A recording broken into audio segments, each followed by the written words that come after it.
බලශක්ති ඇමතිතුමාගේ විශ්වාසය විනලා දාපු කොට මිනිහා කවුද? ඒ වගේම ඇමතිතුමාගේ නැන්දම්මගේ account එකේ පළහිලව්ව මොකක්ද? ඒ අතර යෝෂිතයි බල්තසාරුයි පැටළුනේ මොකටද? මේ ඔක්කොම දේවල් ටික අද පාර්ලිමේන්තුවේ බලශක්ති විවාදෙදී, කල්ලඟුරු විවාදෙදී. කල්ලඟුරු විවාදීට වඩා හුඟක් වැදගත් දේවල් තියෙනවා ඔබත් එක්ක බෙදා ගන්න. අර මට මතක් වුණේ මේ කොට හුඹහයි කොට මිනිහයි විශ්වාස කරන්න එපා කියන වගේ තමයි යෝජනාම බොරුවක්. අද පාර්ලිමේන්තුවේ ගල්ලඟුරු වංචාව ගැන විවාදයක් තිබුණා. ඒ විවාදයේ මේ වීඩියෝ එක රෙකෝඩ් කරනකොටත් අවසන් නැහැ. හැබැයි මම විවාදය ආරම්භ කරපු මොහොතේ සිටම විවාදය නැරඹුවා මේ වෙනකන්. ඉතින් ගල්ලඟුරු වංචාවට අදාළව ඒ යෝජනාවේ නිශ්චිත චෝදනා ප්‍රමාණයක් ඉදිරිපත් වෙලා තිබුණා. මොනවද ඒ චෝදනා? ඒ චෝදනා තමයි මේ ගල්ලඟුරු ප්‍රමිතියෙන් බාලයි කියන එක. ඒ වගේම ගල්ලඟුරු ටෙන්ඩරේට ලියාපදිංචි කිරීමේදී කරලා තියෙන වෙනස්කම් ඒවා නීති විරෝධී කියන එක. ඊළඟට මේ ගල්ලඟුරු වලින් වෙන අලාභය තවන්ත අලාභයක් ඒක ජනතාව මත පටවන්න එපා කියන එක. ඒකට මෙන්න මේ කියන කාරණාවලට ආණ්ඩුව උත්තර දුන්නද? ආණ්ඩුව මේ කාරණාවලට උත්තර දෙන්න මුලින්ම නැගිට්ටේ කවුද? බලශක්ති අමාත්‍ය පුන්නශ්‍රී ජයකොඩි මහත්තයා. ජයකොඩි මහත්තයා කතාව පටන් ගත්තේ මෙන්න මෙහෙම. ජයකොඩි කතාව පටන් ගත්තේ මගේ අතේ තියෙන මේ යෝජනාව අතට ගත්තාම මට මතක් වුණේ කොට හුඹහයි කොට මිනිහයි විශ්වාස කරන්න එපා කියලා. කොට හුඹහා විශ්වාස කරන්නේ නැත්තේ ඇතුලේ සර්පයා ඉන්නේ හින්දා. කොට මිනිහා විශ්වාස කරන්න නැත්තේ ඇයි? ජනප්‍රවාදීන කතාවක්. හැබැයි මේක යෝජනාව අතට ගත්ත ගමන් මතක් වුණේ ඇයි? ඒ කියන්නේ ඔහු කිව්ව නිශ්චිත වචනයක් විශ්වාසයනේ.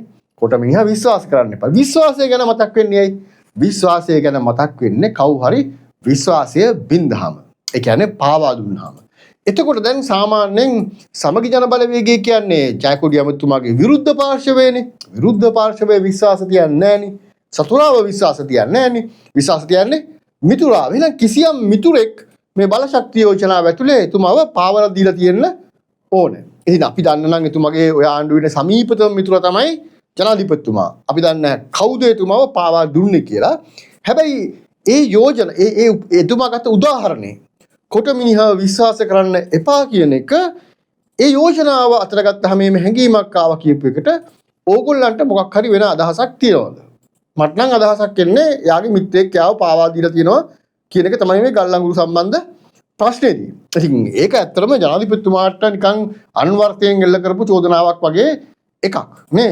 එතන බරපතල ප්‍රශ්නයක් තියෙනවා. ඒ නිසා දැන් මේක ආණ්ඩුව ඇතුළෙම විශාල ආందోලනයක් ඇවිල්ලා තියෙන කාරණාවක් මොකක්ද මේ කතාව කියලා නේ. ඊට පස්සේ කොහොම හරි දැන් ඊළඟට චෝදනාවක් එල්ල වුණානේ එතුමට මේ එතුමගේ බිරිඳගේ නැන්දම්මගේ නමට තියෙන ගිණුමක් තිබෙනවාය කියලා. එතකොට දැන් ඒ ගිණුම ගැන එතුමා මුකුත් කියන්න ගියේ නැහැ. නලින්ද අභියෝගයක් කළා. හරි පුළුවන් නම් ඉදිරිපත් කරන්න කියලා. රයිට්. දැන් චෝදනාවක් එල්ල වෙලා තියෙනවා. එතුමගේ බිරිඳගේ අම්මටද කාටද අදාළව ගිණුමක් තිබෙනවා කියලා හොමගම් මහජන බැංකුවේ. එතකොට මෙන්න මේ කියන ගිණුම ගැන නලින්ද අභියෝග කළා. දැන් අපි හොයාගන්න එපා. දැන් මේක ලොකු චෝදනාවක්නේ. ඒතකොට දැන් හොයාගන්න ඕනේ මෙහෙම ගිණුමක් තියෙනවද නැත්ද? මොකද්ද මෙහෙම ගිණුමක් තියෙනවද කියලා හොයාගන්න ක්‍රමේ? පළවෙනි ක්‍රමය තමයි රයිට්. මේ චෝදනාව එල්ල කළේ සමගි ජන බලවේගයෙන් හින්දා. හරි අපිට අපි හොයලා මේක ඉදිරිපත් කරන්න පුළුවන් මෙන්න මේ ගිණුම තමයි ගිණුම කියලා. නමුත් දැන් අපි කියලා තියෙන්නේ හොමගම මහජන බැංකුවේ. අහවලාට කියලා තියෙනවා. දැන් චෝදනාව එල්ල වෙලා තියෙන්නේ. ඒත් අනිත් පාර්ශවයටත් ඕන නම් තමන් වැරදි කරුවන් නෙමෙයි නම් ක්‍රම දෙකක් තියෙනවා. මොකක්ද? බලශක්ති අමාත්‍යතුමාට පුළුවන් එතුමාගේ පවුලේ අයගේ තියෙන ගිණුම් අංක මෙන්න නම මෙන්න ගිණුම් අංකය මෙන්න මේ ගිණුම් විස්තර කියලා සම්පූර්ණ ගිණුම් විස්තර ටිකක් ඉදිරිපත් කරන්න මෙන්න තියෙන ගිණුම් විස්තර රයිට් කෝ ඔයාලා කියන ගණන් මේක ඇවිල්ලා නැහනේ මෙහෙමයි කියලා. අවුරුද්දක විතර වාර්තා ටික අරන් දාන්න පුළුවන් එළියට. අවුරුද්දක විතර බැංක් ස්ටේට්මන්ට් එක ගත්තා නම් වයිෆ් ගේ යාගේ නන්දම්මගේ ඔක්කොගේම පවුල කට්ටියගේ මෙන්න මම හොරෙක් නෙමෙයි. ආයි කට උත්තර නැහැ. නැත්තම් ආය ක්‍රමයක් තියෙනවා. ජනාධිපතිවරයාට නැත්තම් ආණ්ඩුවට පුළුවන් නේ අදාළ ඔහුගේ අවසරයකින් හෝ ඔහු අවසර දෙන්නේ නැත්නම් නිත්‍යානුකූලව අල්ලස් එකෙන් හරහා හෝ නැත්නම් අධිකරණ ක්‍රියාවලියක් හරහා විධිමත් විදියට එයාගේ පවුලේ අයගේ ගිණුම් වාර්තා ලබා ගන්න. එහෙම ලබාගෙන ඉදිරිපත් කරන්න පුළුවන් කොහොමේ නෑනේ කෝ. ඉවරයි. ඒ ක්‍රම දෙක ඉතින් ක්‍රම තුනක් තියෙනවා. හැබැයි මුළු විවාදේ පුරා මේගොල්ලෝ එක ක්‍රමයක් ගැන. ඕගොල්ලෝ කෝ කියූප එක හොයලා දෙන්නකෝ කියලා විතරයි කිව්වේ. ඉතින් දැන් මමත් බැලුවා මේ කවුද මෙයාගේ බිරිඳ කවුද මේ නැන්දම්මා කියලා. ඒ වගේම ඒගොල්ලන්ගේ ගිණුම් තියනවද කියලා. ඉතින් දැන් සාමාන්‍යයෙන් අපිට කෙනෙක්ගේ නම තියෙනවා නම් උපන් දිනේ තියෙනවා නම් හැඳුනුම්පත් අංක හොයාගන්න පුළුවන්. ඒක කාටත් පුළුවන්. සරල ගණිත ක්‍රමයක් තියෙන්නේ. හැඳුනුම්පත් අංක හොයාගත්තාම පුළුවන් ගිණුම් තියෙනවා නම් ගිණුම් හොයාගන්න. හැබැයි ඒක නීති විරෝධී. නේ? මම මේ නීති විරෝධී වැඩේ කරන්නේ නැහැ. ගිණුම හොයන්න යන්නේ නැහැ. ඒක ජනාධිපතිතුමාට ඒ අල්ලස් එකට ඒගොල්ලන්ට බාර දෙනවා. පොඩි උදව්වක් කරන්නම් ඒගොල්ලන්ට මෙන්න මෙහෙම. හැබැයි ඔන්න මම මේක කිව්වා කියලා ඕගොල්ලෝ මේක ලියාගෙන ඕගොල්ලෝ මේක චෙක් කරන්න යනව නෙමෙයි. මොකද නීති විරෝධී එහෙම කරන්න එපා. හරි?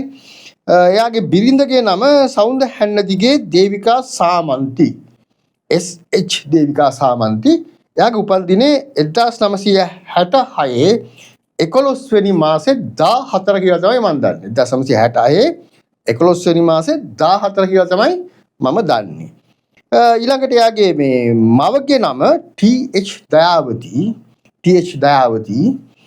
මේක මම හරියටම දන්නේ නැහැ මේ බිරිඳගේ මවද නැත්නම් එයාගේ මවද කියලා. උපන් දිනේ තියෙන්නේ 1940 පළවෙනි මාසේ 26. ඉතින් ඔයගොල්ලෝ ඒ කවුන්ට් හොයන්න යන්න එපා. හරි ID කාඩ් නම්බර එහෙම හොයාගෙන. ඉතින් මම මේ කිව්වේ මේ මෙන්න මෙහෙම එකක් තියෙනවා කියලා. හරිද? ඉතින් ඒ ක්‍රමයට හොයාගන්න පුළුවන් නම් ඉතින් ඒක බොහොම පහසුවෙන් අපි වගේ නෙමෙයි ආණ්ඩුවට කරන්න පුළුවන් නිත්‍යානුකූල ක්‍රමයට නීති විරෝධී නොවන ආකාරයට ඒ ගිණුම් අංක තියෙනවා නම් හොයාගෙන ඉදිරිපත් කරන්න පුළුවන්. දැන් කොහොම හරි ඕක නෙමෙයි ප්‍රධාන ප්‍රශ්නේ. දැන් ප්‍රධාන ප්‍රශ්න උත්තර දුන්නේ නැහැ. මුළු විවාදේ පුරා මේගොල්ලෝ උත්සාහ කළේ ආණ්ඩුව වෙනුවෙන් කතා කරපු රුවන් මාපලගේ වෙනකම් මේ කියන්නේ හවස 4 විතර වෙනකම් මම ඇහුවා. ඊට පස්සේ තව ඕන කතා දෙකක් තුනක් ඇදිනේ. ඒ අහපු කතිකයෝ කවුරුවත්ම නිශ්චිතවම කතා කළේ නැහැ. අර චෝදනාවලට උත්තර දුන්නේ නැහැ. ඒ වෙනුවට ඒගොල්ලෝ කළේ අර යෝජනාවේ තිබුණා මේ ගල් අඟුරු ගෙන්නන ප්‍රමාණය මෙට්‍රික් ටන් මිලියන 12.3යි කියලා 12.3 නෙමෙයි 2.3යි කියලා ඕක තමයි මුළු දවසම විවාද කළේ. රයිට් හරි ඒක වැරදිලා තිබ්බා 12.3යි නෙමෙයි 2.3යි තමයි කියලා කියමුකෝ. හරි 2.3යි තමයි. ඒතර නෙමෙයිනේ වංචාව තියෙන කියන ප්‍රමාණය නෙමෙයිනේ. දැන් කවුද මෙතන දැන් කවුරුවත් පැහැදිලි කළේ නැහැ. ඇයි ගල් අඟුරු වල ලියාපදිංචිය සඳහා කියන්නේ මීට කලින් විගණන වාර්තාවෙන් සඳහන් කරලා තිබුණු නොකල යුතුයයි කියලා තිබුණු කාරණාවක් කරලා ලියාපදිංචිය සඳහා තිබෙන ස්පෙસિෆිකේෂන්ස් වෙනස් කළේ ඇයි? කියන්නේ මිලියනයක් ප්‍රමිතියෙන් යුක්ත ගල් අඟුරු ගෙනල්ලා තියෙන ඕනෑ කියන එක ලක්ෂ 5 දක්වාත් ඉන්පස්සේ ලක්ෂය දක්වාත් අඩු කරේ ඇයි? ඒ අඩු කිරීම ගැන හේතුවක් පැහැදිලි කළේ නැහැ. ඊළඟ දින 41 දින 21 කළේයි කියලා කවුරුවත් කිව්වේ නැහැ. ඊළඟට හදිස්සිය කියලා දින 21 කරපු ටෙන්ඩර් එක ප්‍රදානය කරන්න ටෙන්ඩර් එක ඉවර වෙලා මාස දෙකක් කල් ගත්තේයි කියලා කවුරුවත් කිව්වේ නැහැ. ඊළඟට ලෝඩ් පෝර්ට් රිපෝට් එකයි බලාගාරයේ රිපෝට් එකයි කොටෙක්නා රිපෝට් එකයි තුනක් උනේ කොහොමද? ඊළඟට බලාගාරයේ රිපෝට් එක දෙවෙනි එකේ ඉඳන් හැංගුවේ ඇයි? ඊළඟට දැන් මීට කලින් ඉතිහාසයේ ලංකාවේ කවදාවත් 5900ට අඩු ගල් අඟුරු ලංකාවට බාරගෙන නැහැ. එහෙම ගල් අඟුරු බාරගත්තේ ඇයි? බාරගත්ත නැවකින් වෙලා තියෙන පාඩුව විදුලි බල මණ්ඩලය ගණනය කරන විදිහට පළවෙනි නැවෙන් මිලියන 595.1යි දෙවෙනි නැවෙන් 288.5යි තුන්වෙනි නැවෙන් මිලියන 1047යි බිලියනයක් 1047.4යි හතරවෙනි නැවෙන් 865යි පස්වෙනි නැවෙන් 1144.2යි හයවෙනි නැවෙන් 1197.7යි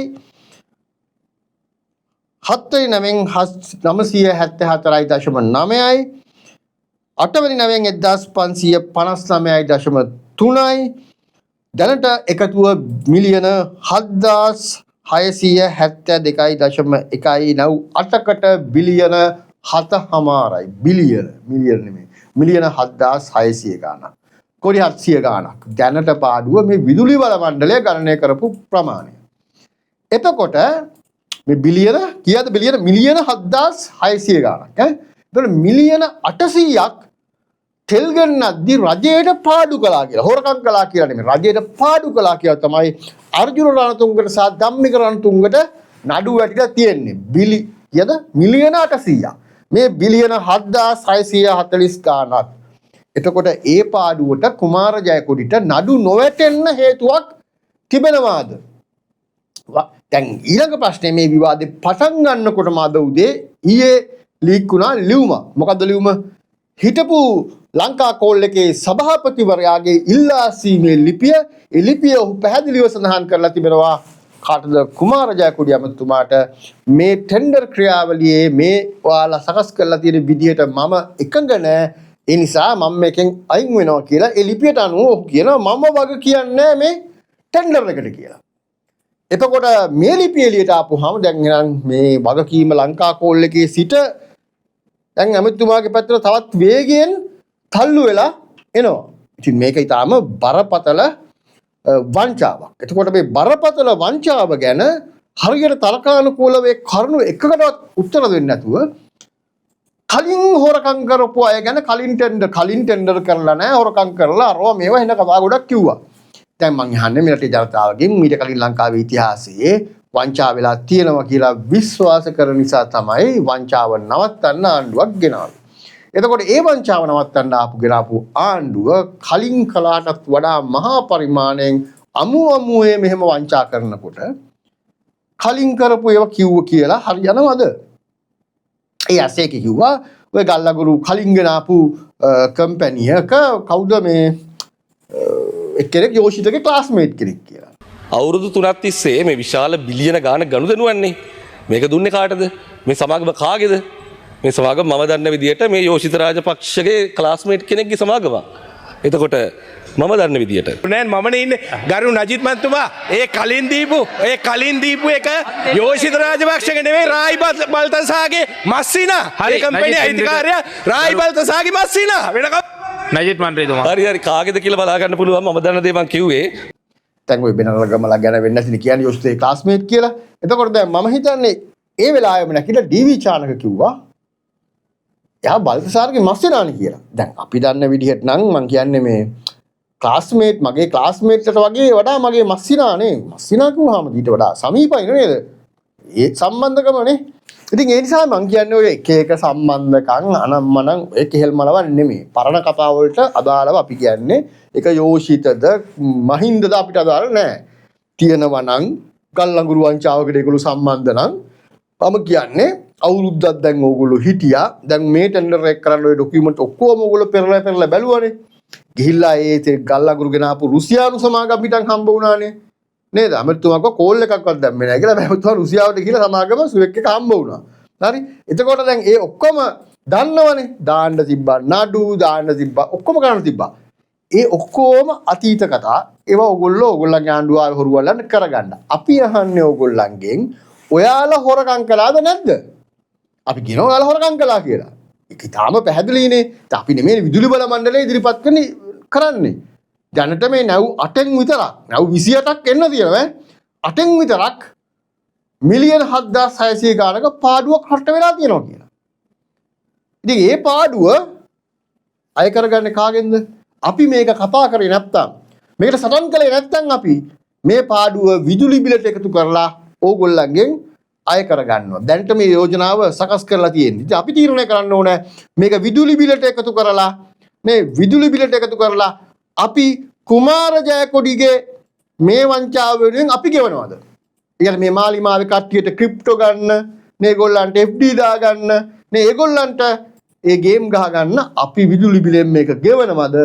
නැත්නම් මේක ඒගොල්ලන්ගෙන් අය කරගන්න කියලා සටන් කරනවද? තීරණය ඔබ සතුයි.